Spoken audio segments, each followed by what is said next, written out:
She's a friend of property rights throughout the state. Brenda Pogge, thank you so much for coming. Thank you.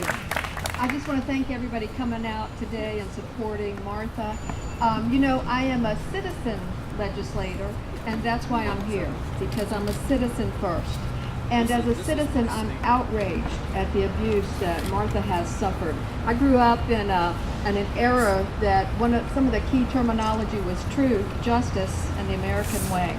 And the way that she's been treated has no resemblance to truth, to justice, and certainly not the American way. And you know, in the House of Delegates, when we think about legislation, there's something that we do consider. It's called the law of unintended consequences. And when these conservation agencies were formed and allowed, and the code was written to allow their operations, I think that consideration was left out, the law of unintended consequences, because they were not created to hinder and harass landowners and to harass farmers from the quiet enjoyment of their property. They were created to facilitate that. And that's not what is happening. That's not what's happening here. So I think certainly that the General Assembly needs to rethink the Leviathan that we have created. And instead of allowing these people to put restrictions on landowners, we need to put restrictions on them.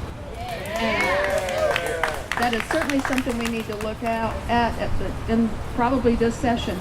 And we need to ensure as well that what this the grand irony is that this environmental council charged with the oversight of keeping the environment pristine has created a toxic environment for landowners. And that it just floors me to think of that, because they have not only poisoned Martha and her family, but everyone in Fauquier County, everyone who sits under their jurisdiction, and even caused citizen to go up against citizen in the total environment. So the environment has totally been poisoned and is now toxic for landowners, and that is not the American way.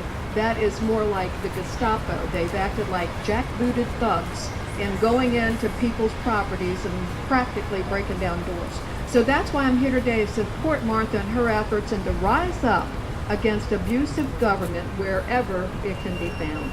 So thank you for allowing me to speak today. I appreciate it. Thank you so much, Brenda.